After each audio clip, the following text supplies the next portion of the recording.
Kota pintar, futuristik, dan megah. Kira-kira seperti inilah harapan Indonesia mengenai IKN. Sebuah kota dibangun dari nol di tengah Kalimantan, dijanjikan jadi kota yang hijau dan bebas dari hiruk-pikuk urbanisasi ala Jakarta. Anggaran triliunan rupiah digelontorkan, investor asing digoda, infrastruktur dikebut siang malam, dan katanya ini akan menjadi wajah baru Indonesia di mata dunia. Bahkan ibu kota Nusantara digadang-gadang menjadi solusi dari Jakarta yang semakin sesak, makin tenggelam, dan makin sulit diatur. Pertanyaannya adalah, di balik janji kemegahan, apakah megaproyek ini benar-benar akan terwujud? Apakah pembangunan ini berpihak pada rakyat atau hanya menguntungkan segelintir elit? Siapa yang benar-benar diuntungkan dari proyek ini? Masyarakat adat, warga lokal, atau para pemilik modal? Di sisi lain, tak sedikit yang menyebut IKN sebagai megaproyek ambisius rasa utopia. Ada yang optimis, menyebut ini sebagai lompatan berani menuju masa depan. Tapi ada juga yang pesimis, menyebutnya proyek gengsi yang dibangun tanpa urgensi yang jelas.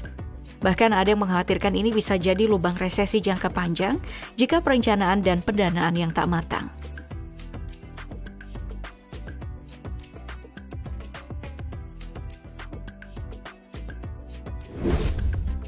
Tapi mari berhenti sejenak untuk pesimis.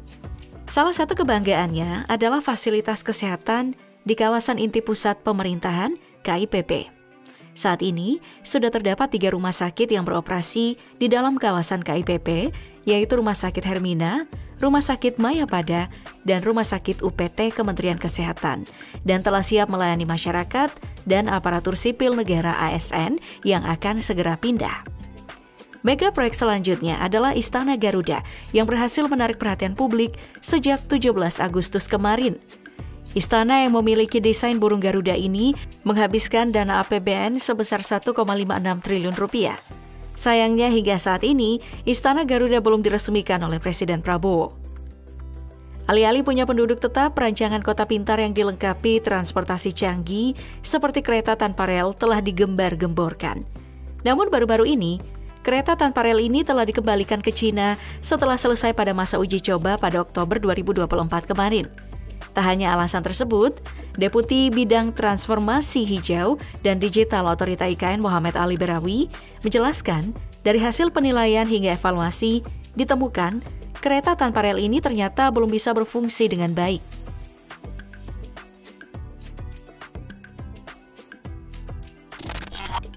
Lalu bagaimana dengan tower BUMN? Kabarnya menara ini akan dibangun setinggi 778 meter dan disebut-sebut akan menjadi gedung tertinggi di Asia Tenggara. Tak main-main, tower BUMN ini akan mengalahkan Menara Merdeka 118 yang hanya memiliki tinggi 679 meter. Desainnya bukan hanya bermodalkan tinggi dan kemewahan.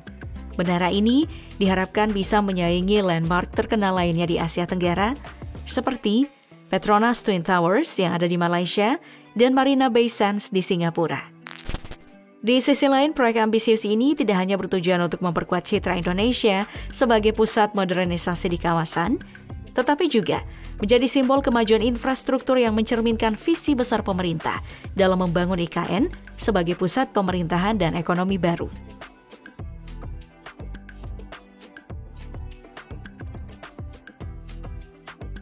Sayangnya hingga kini, status proyek menara BUMN masih dalam tahap kajian. Kepala Satgas Pembangunan IKN, Danis H. Sumadilaga, bahkan mengakui bahwa proyek ini belum tentu berjalan dalam waktu dekat. Pasalnya, semua rencana desain dan pembiayaan masih dalam tahap pembahasan internal.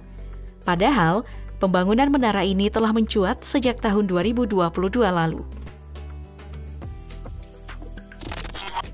Nah, kabar baiknya menara ini dirancang dengan sentuhan modern yang tetap membawa nafas budaya lokal.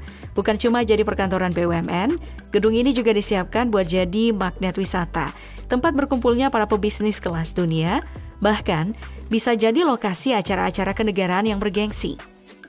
Dengan rasa percaya diri, menara ini akan berdiri kokoh di atas lahan seluas lebih dari 20.000 meter persegi. Di sekelilingnya akan hadir berbagai fasilitas pelengkap seperti hotel modern, pusat komunitas, masjid, area retail, museum, hingga pusat kebudayaan yang mencerminkan kekayaan identitas bangsa. Tentunya hal semacam ini mampu menarik perhatian karena terdapat elemen lokal dalam sebagian desainnya yang terinspirasi dari rumah adat suku Dayak. Plus, gedung ini juga akan dibekali teknologi transportasi canggih yang diklaim bisa memangkas waktu tempuh masyarakat dalam beraktivitas. Tak cukup sampai di situ, gedung ini juga akan dilengkapi dengan teknologi energi terbarukan berupa fasad fotovoltaik, turbin angin, dan pembangkit listrik tenaga surya. Dari visual desain yang beredar, BUMN Tower juga akan memiliki plaza seremonial, sebuah ruang terbuka yang disiapkan jadi titik kumpul warga untuk menyaksikan berbagai acara penting, mulai dari upacara kenegaraan hingga hiburan rakyat. Menariknya lagi, plaza tersebut akan terhubung dengan tepi danau yang dapat dinikmati oleh seluruh lapisan masyarakat. Dari keunggulan-keunggulan tadi, megaproyek ini pastinya membutuhkan anggaran yang fantastis. Ditaksir bahwa anggaran yang akan digelontorkan mencapai 3,5 triliun rupiah yang bersumber dukungan penuh dari berbagai pihak, termasuk pemerintah, BUMN, serta investor lokal dan investor asing. Pertanyaan selanjutnya adalah, siapa yang merancang megaproyek ini? Ternyata, desain proposal Tower BUMN dirancang oleh Allian Design Consultant berkolaborasi dengan Atkins. Sementara itu, Deputi Bidang Pendanaan dan Investasi Otorita Ibu Kota Nusantara atau OIKN, Agung Wicaksono, mengungkapkan pembangunan menara BUMN ini akan dieksekusi oleh PT Pembangunan Perumahan.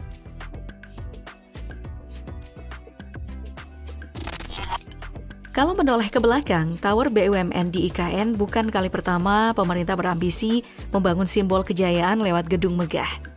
Tak hanya 1-2 bangunan ambisius, ada beberapa proyek serupa, seperti Menara Syariah Pantai Indah Kapuk II, berlokasi di Jakarta Utara, Menara Syariah yang menjadi pusat keuangan syariah terbesar di kawasan Asia Tenggara.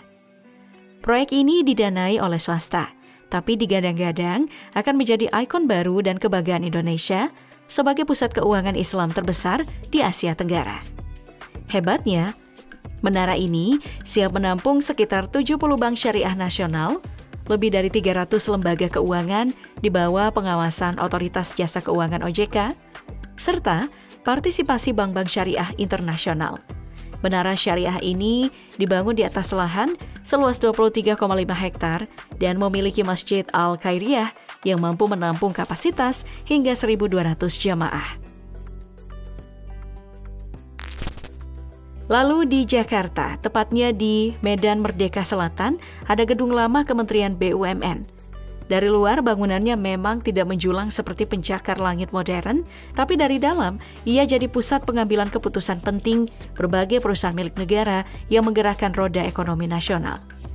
Sekarang, gedung ini bertransformasi menjadi gedung yang modern. Renovasi gedung dilakukan pada bangunan existing gedung Kementerian BUMN di atas lahan seluas 1,5 hektar. Dengan total luas fasad bangunannya mencapai 15,68 meter persegi dan terdiri dari 22 lantai. Salah satu gedung yang direnovasi adalah Gedung 48. Salah satu gedung yang berada di bagian belakang Kementerian BUMN ini disulap menjadi lebih kekinian, lengkap dengan hadirnya kafe hingga lapangan basket. Saat pembangunan atap-atap megaproyek belum berdiri kokoh, publik sudah dikejutkan oleh kabar miring soal merebaknya prostitusi online di kawasan ibu kota Nusantara. Beberapa pekerja lapangan yang datang dari berbagai daerah demi harapan hidup yang lebih baik, justru terjebak dengan sindikat yang menawarkan kerjasama lewat micet, WhatsApp, dan Telegram. Mirisnya, kerentanan mereka, gaji pas-pasan, jauh dari keluarga, dimanfaatkan demi keuntungan gelap. Dua hal langsung jadi sorotan. Pertama, soal perlindungan tenaga kerja. Bukannya merasa aman, para kontraktor kelas teri ini malah menjadi sasaran eksploitasi. Kedua, reputasi proyek triliunan rupiah ini mendadak ternodai karena isu moral dan kriminalitas. Bahkan beredar kabar bahwa beberapa kontraktor besar sengaja menutup mata agar proyek berjalan lancar tanpa ada kendala Dan sampai akhirnya, kisah ini meledak dan tercium oleh media. Tentu saja ini bukan satu-satunya kontroversi. Dana pembangunan sempat terkendala setelah Kemenkeu memblokir anggaran dan suara-suara peduli lingkungan pun mengingatkan tentang kerusakan ekosistem Teluk Balikpapan, pesut Mahakam, bekantan hingga hutan mangrove. Tak tanggung-tanggung, media barat seperti The Washington Post dan The Guardian menyoroti potensi kerusakan mangrove dan hutan gambut yang jadi penyangga iklim, serta terancamnya habitat pesut Mahakam dan bekantan di Teluk Balikpapan. Sudut pandang ini menegaskan bahwa IKN bukan sekadar proyek infrastruktur, tapi juga ujian komitmen Indonesia terhadap mitigasi perubahan iklim. Semua hal itu sebenarnya sudah lama mengintai, tapi kemarinlah prostitusi online yang benar-benar bikin jagat maya atau nalar kita geger.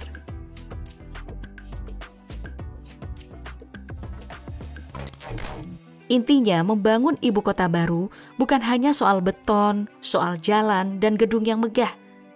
Lebih dari itu, kita harus memastikan semua orang yang terlibat, dari tukang batu sampai manajer proyek, semua terlindungi. Kalau tidak, semua kebanggaan akan infrastruktur ini bisa ternodai bayang-bayang kejahatan yang jauh lebih licin daripada lumpur Kalimantan.